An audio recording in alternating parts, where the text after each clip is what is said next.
think that smoothed it out, Justin. Good. Hey, I got one for you. Here's a question I've been thinking about. Yep. What happens when someone says that I'm in a cult because I believe the King James Bible is the Word of God? So he said that to you? Yeah. Well, join the club. I mean, it's about time it had to happen sometime. But think about this, Justin. They're calling you, saying you're in a cult because you believe there's a perfect Bible on this earth. Now, let me ask you a question. The person that said you were in a cult, do they believe that salvation is by grace? Yeah. Do they believe that Jesus Christ was born of a virgin? Mm-hmm. Yeah. They believe he was sinless? Sure. God in the flesh? Yeah. He was crucified. 3 days later, he rose from the dead? Yeah. They believe that everything we believe. If you put these things on a piece of paper, Justin, you'd have them and us checking yes on all the same boxes except one. And that one box is that God has a perfect Bible on this earth. And the fact is, if you talk to him, ask him, do you believe there's a perfect Bible on this earth? And they'll say yes.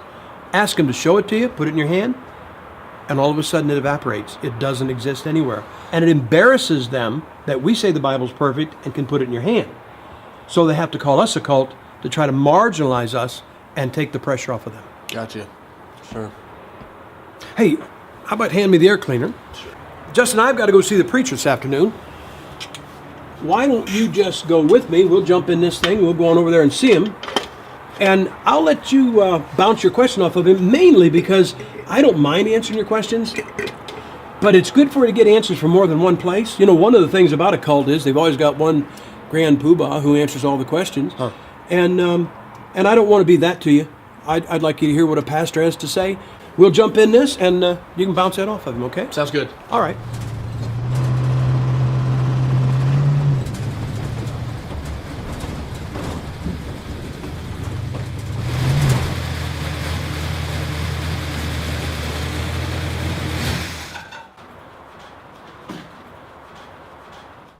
Hey, preacher, how you doing? Good to see you, Brother Gipp. Yeah, it's good to see you, Doc. Hey, listen, this is my friend Justin, and this is Pastor DeMichael. Good to meet you, Justin. Nice to meet you, I'm Justin. You bet. Pastor's been pastoring here about 30 years. He's built several buildings on the property. He's got a successful church, good church. But anyway, Justin's been looking at the issue of God having a perfect Bible. Mm-hmm. And because he actually believes God does have one, he's now been called a cultist. Oh, sure. I wanted him to hear it from somebody else, and I thought a pastor would be a real good viewpoint. So maybe you could answer some of his questions. Sure. You got a couple minutes? Yeah, sure, you betcha. All right. So you've been accused of being part of a cult. Yes, sir. Yeah, one of the oldest tactics in the book. It's a form of rock throwing. And basically it's used by people that don't have strong arguments. Well, and it's used to intimidate. It's used to get you off the trail, make you fearful. If you notice out in the world, if a politician gets in a bad spot, he'll call his opponent a racist. And that works pretty well out in the world. Here in the Boise, Idaho area, we're in the middle of Mormon country. One of the principal characteristics of a cult is an extravagant admiration for a man. In the case of Mormonism, that would be Joseph Smith. And then you have a salvation that's exclusive to an organization. You have to join our church, our system, in order to be saved. And then probably more to our discussion than anything else is the idea of multiple final authorities.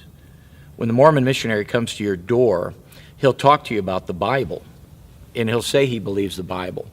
But in reality, it's bait and switch. He really wants to get you to the Book of Mormon. So they have dual authorities. Are you familiar with the period of time in church history called the Dark Ages? Sure. Okay. Sure.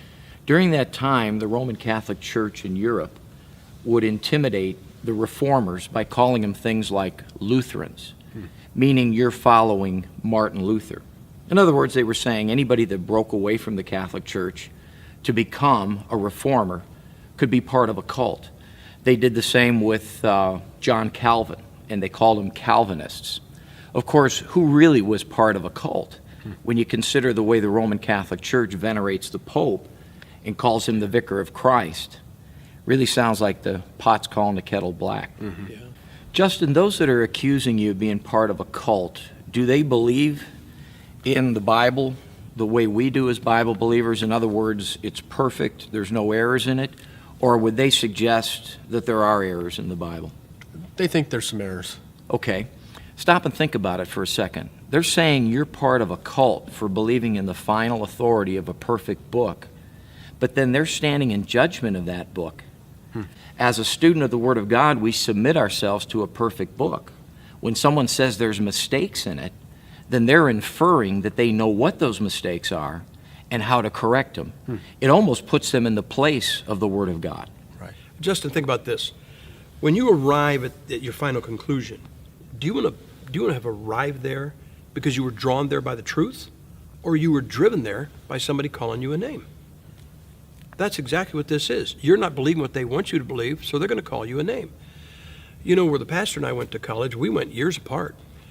And everybody's got something critical to say about some school or some man of God.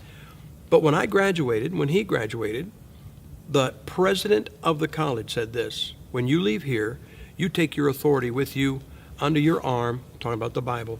You don't need me, and you don't need this school. Now, how many Bible colleges do you think would be brave enough today to tell their student body that? For that matter, Justin, when I preach here in the pulpit at Treasure Valley Baptist Church, I tell the people my authority only goes so far as the Bible itself. So where I'm consistent with the Bible, then I have authority. If I get outside of it, I tell them they really shouldn't even believe what I'm saying. And that when they go home, they take the authority of God with them. They bring it home in their vehicle. They put it on their coffee table. They open it up the next morning and have devotions from it. And they're not dependent upon me because I know Greek and I know Hebrew, and I've convinced them somehow that they can't have the perfect Word of God in their language. They got to come to me to understand the spiritual hieroglyphics. You see, at our church and among Bible believers, we want people to have the authority of God with them because that's how God intended it. We talked a little bit about church history. One of the great things about the Protestant Reformation was not only the idea of justification by faith, but the priesthood of all believers. During that period of time, it seemed that most people in Europe believed that truth was locked up with the priest and with the church, and that the lay people not only couldn't have the Word of God, but that it was vested solely in the priest. If we go back to that sort of thing, where does that leave us? Where does that leave people? If they're convinced that they have mistakes in their Bible, and I have to correct those mistakes for them, who then really is leading a cult?